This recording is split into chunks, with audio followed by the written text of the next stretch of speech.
அனைத்து நல்லுங்களுக்கும் வணக்கம். நான் ஆர்கே பேசுகிறேன். ரவிக்குமார் சோமோட நெக்ஸ்ட் சேனல். ஃபஸ்ட்டு இலங்கையில் இருக்கிற பொருளாதார நெருக்கடிகளை பற்றி பார்க்க போகிறோம். ரெண்டாவது பங்களாதேஷில் ஏற்பட்ட மிகப்பெரிய வெள்ள பாதிப்புகள். மூன்றாவது யூரோப் நேஷனில் ஏற்பட்ட மிகப்பெரிய வெப்ப காற்றுன்னு சொல்ல முடியாது. 1947 அப்புறம் இப்போ மிக அதிகமான அளவு வெப்ப அலை அதிகமாக சொல்லியிருக்காங்க. அடுத்தது யூகேயில் நடந்த மிகப்பெரிய ஒரு போராட்டம். இது அனைத்தும் ஒருங்கிணைந்த ஒரு வீடியோ பார்த்துக்கலாம். வீடியோக்குள்ள போகிறதுக்கு முன்னாடி நீங்கள் நம்ம சேனல் சப்ஸ்கிரைப் பண்ணலாம். சப்ஸ்கிரைப் பண்ணிட்டாங்க மறக்காம பெல் பட்டனை கிளிக் பண்ணி ஆல் ஆப்ஷன்ஸ் கொடுங்க. வீடியோக்குள்ள போகலாம்.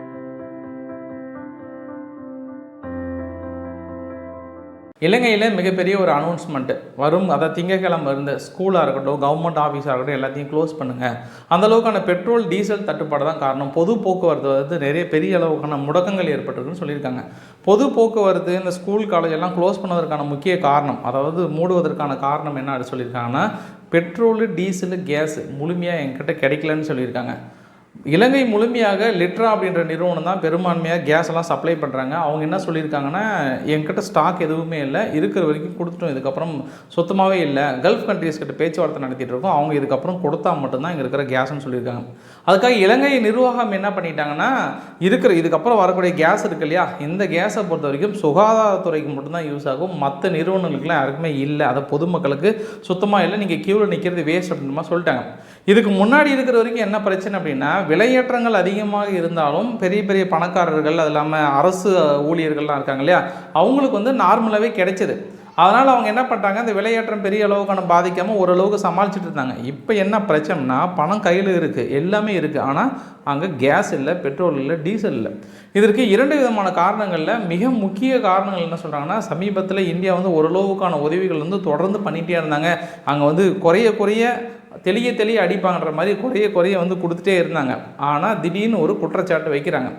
இங்கே இந்தியாவை பொறுத்த வரைக்கும் நரேந்திர மோடி அவர்கள் அதானிக்கு கொடுக்கறதுக்கு ஒரு சில நிர்பந்தங்கள் கொடுக்கப்பட்டாங்கன்னு சொல்லிட்டு மின்சக்தித்துறை அமைச்சர் வந்து ஒரு அனௌன்ஸ்மெண்ட்டை கொடுத்தார்.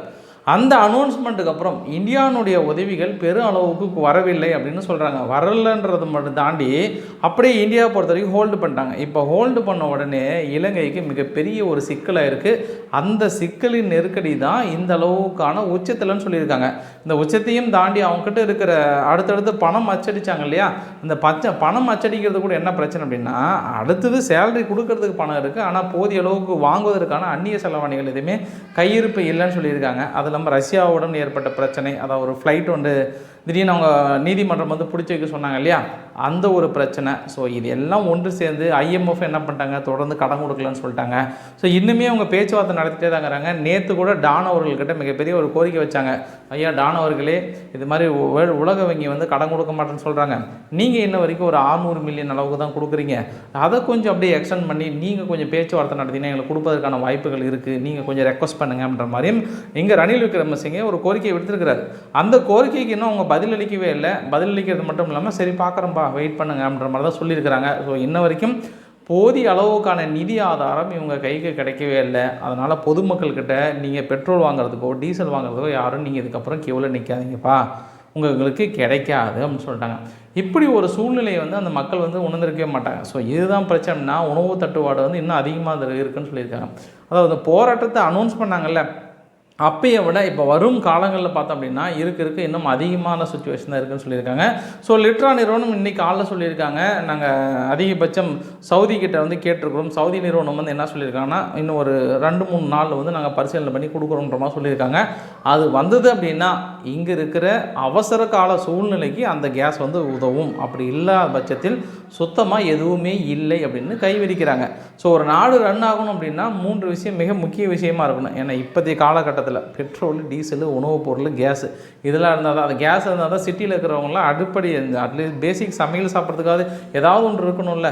ஸோ மீண்டும் பழைய கற்காலத்துக்கு போக வேண்டிய சூழ்நிலையில் இலங்கை மக்கள் தள்ளப்பட்டிருக்கிறார்கள் அப்படின்றதான் நிதர்சனமான உண்மையும் கூட. ஸோ எந்த ஆட்சி மாற்றங்கள் வந்தாலும் இன்னும் இருக்க சூழ்நிலை வந்து அதிகமாகிட்டே தான் போகுது அப்படின்னு சொல்லியிருக்காங்க.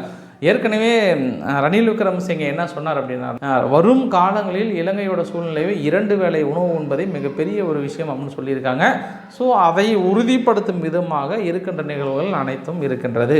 இதுக்கப்புறம் பணத்தை நோட்டு அச்சடித்து என்ன தான் மக்கள் கையில் லட்சக்கணக்கில், இப்போ ஒரு என் கையில் 10 லட்ச ரூபாய் இருக்குது அப்படின்னா கூட டீ குடிக்க முடியாத ஒரு சூழ்நிலையை மக்கள் உணர்வார்கள் அப்படின்ற மாதிரியும் ஒரு சில ஆர்டிக்கல் சொல்கிறாங்க. பட் அந்த மாதிரி ஒரு சுச்சுவேஷன் போகாது அப்படின்னு நம்ம கடவுள்கிட்ட வேண்டிக்கலாம். அடுத்த அப்டேட்னா பங்களாதேஷில் மிகப்பெரிய அளவுக்கான வெள்ள பாதிப்புகள் ஏற்பட்டிருக்கு. இந்த வெள்ள பாதிப்புகளில் இன்ன வரைக்கும் 25 பேர் வந்து இறந்து போயிட்டாங்கன்னு இருக்காங்க. 40 லட்சம் மக்கள் நேரடியாக பாதிக்கப்பட்டிருக்கிறாங்க. நிறைய இடத்துல வந்து தற்காலிக கேம்ப்லாம் அமைச்சிருக்குன்னு சொல்லியிருக்காங்க. ஓவரலாக இந்த மலை பொறுத்த வரைக்கும் 18 வருடங்களில் இல்லாத அளவுக்கான மிகப்பெரிய மலை.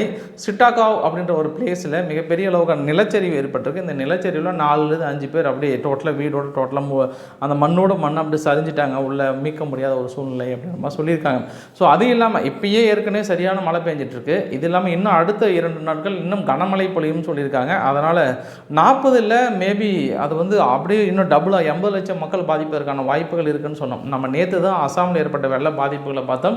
அசாம் மட்டும் இல்லாமல் இந்திய மாகாணங்கள்லையும் பெரிய அளவுக்கான பாதிப்புகள் ஏற்படுத்துக்கு அருணாச்சல பிரதேசத்தில் தொடர்ந்து மழை பெஞ்சிட்டே தான் இருக்குது. இன்னும் அடுத்த 4 நாட்களில் மிக அதிகமான கனமழை பொழிய போகிறது அப்படிமா சொல்லியிருக்காங்க. ஸோ இங்கே தான் அப்படின்னா திரிபுரா மேகாலயா சாலை அந்த மெயின் பைபாஸ் இருக்குல்லையே அந்த சாலையை டோட்டலாக அடியோடு அடிச்சுட்டு போகிறதுனால இந்த திரிபுரா மேகாலயா சாலையை வேறு வழியாக ஏதாவது கொண்டுட்டு போக முடியுமா அப்படின்ற மாதிரி மாநில அரசு வந்து முயற்சி பண்ணிட்டு இருக்கிறாங்க. ஸோ போக்குவரத்து முற்றிலும் துண்டிக்கப்பட்டதுனால இந்த மேகாலயா இருக்கு இல்லையா, மேகாலயாவில் இருக்கிற சிறப்புஞ்சி தான் வந்து வேர்ல்டுலேயே மிக அதிகமான மழை பெய்யக்கூடிய இடங்கள். ஸோ அந்த இடத்துல லாஸ்ட் 2 நாளில் பார்த்தீங்கன்னா 811.6 மில்லிமீட்டர் அளவுக்கான மழை பெஞ்சிருக்குன்னு சொல்லியிருக்காங்க. இதில் அதிகபட்சமாக இன்றைக்கி ஒரே நாளில் மட்டும் பார்த்தீங்கன்னா 972 மில்லிமீட்டருக்கு அளவுக்கான மழைன்னு சொல்லியிருக்காங்க. 1995க்கு அப்புறம் இப்போ தான் மிக அதிகமான மழைப்பொழிவு ஏற்படுத்தியிருக்குன்னு சொல்லியிருக்காங்க. அப்போ 1995 என்ன மழையாக இருக்கும் அப்படின்னு உங்களுக்கு சந்தேகம் வந்தது அப்படின்னா அப்போ 1563 மில்லிமீட்டருக்கான மழை பொழிவு ஏற்படுத்தியிருக்குன்னு சொல்லியிருக்காங்க.